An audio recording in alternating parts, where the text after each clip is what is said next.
இப்போ வீடியோவில் என்ன பார்த்துட்ருக்கீங்கன்னா ஈரல் வறுவல் தாங்க பார்த்துட்ருக்கீங்க. இந்த ஈரல் வறுவல் குழந்தைங்கள்லேருந்து பெரியவங்க வரை ரொம்ப விரும்பி சாப்பிடுவாங்க. இது ரத்த ஓட்டம் அதிகரிக்கவும் ரொம்ப யூஸ்ஃபுல்லாக இருக்கும். இப்போ வாங்க வீடியோக்குள்ளே போகலாம். எண்ணெய் ஊற்றிக்கோங்க 2 ஸ்பூன், பட்டை, லவங்கம், ஒரு அன்னாசிப்பூ, சோம்பு ஒரு 1/2 ஸ்பூன் போட்டு நல்லா இதை வணக்கி எடுத்துக்கோங்க.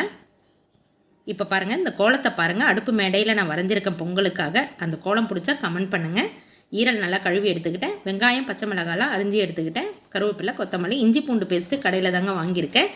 எப்பயும் வீட்டில் தான் ரெடி பண்ணுவேன். ரெடி பண்ணாதனால கடையில் வாங்கிக்கிட்டேன். பாருங்கள், இப்போ வெங்காயம், பச்சை மிளகாய், கருவேப்பிலை போட்டு நல்லா டீப் ஃப்ரை பண்ணிக்கலாம். நல்லா டீப் ஃப்ரை நல்லா வணக்கி விடுங்க. இப்போது இந்த ஸ்டேஜில் இஞ்சி பூண்டு பேஸ்ட்டு போட்டு அதையும் நல்லா அந்த எண்ணெயிலே நல்லா வணக்கி விடுங்க. இப்போது சீரகம் தூளும் மிளகுத்தூளும் ரெடி பண்ணி வச்சுக்கலாம். இப்போ சீரகம் பாருங்கள், இந்த மிக்ஸி ஜார் பாருங்கள். இது ஏற்கனவே நான் உங்களுக்கு அப்லோட் பண்ணியிருக்கேன் இந்த வீடியோ. இது புல்லட் மிக்ஸிங்க. அந்த மிக்ஸியில் நைஸாக அரைச்சி எடுத்துக்கலாம். 1 ஸ்பூன் போட்டால் கூட நல்லா நைஸாக அரைக்கும்னாங்க.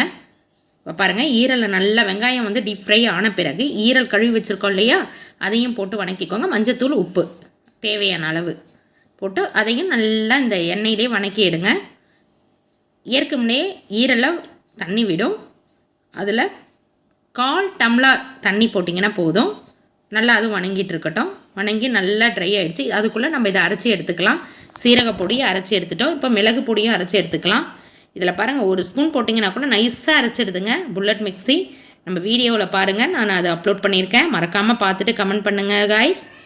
பாருங்கள், இப்போ நல்ல தண்ணி நல்லா சுண்டிடுச்சு. இப்போ பாருங்கள், நம்ம சீரக பொடியும் மிளகு பொடியும் தூவிட்டு எண்ணெய் 1 ஸ்பூன் போட்டு இதையும் ஒரு 2 நிமிஷம் நல்லா அந்த ஹீட்லேயே வணக்கி விடுங்க. மீடியம் ஃப்ளேமில் வச்சு நல்லா வணக்கி எடுத்துட்டோம். இப்போ வாங்க பரிமாறலாம். பாருங்கள், ஈரல் வறுவல் சூப்பராக இருந்ததுங்க. நாங்கள் சாப்பிட்டு பார்த்தோம், செம்ம டேஸ்ட்டாக இருந்தது. நல்லா வெந்திருக்கு. 10 நிமிஷம் இருந்தால் போதுங்க, சூப்பராக ஆகிடும். நீங்களும் இதை செஞ்சு பார்த்துட்டு கமெண்ட் பாக்ஸில் சொல்லுங்கள்.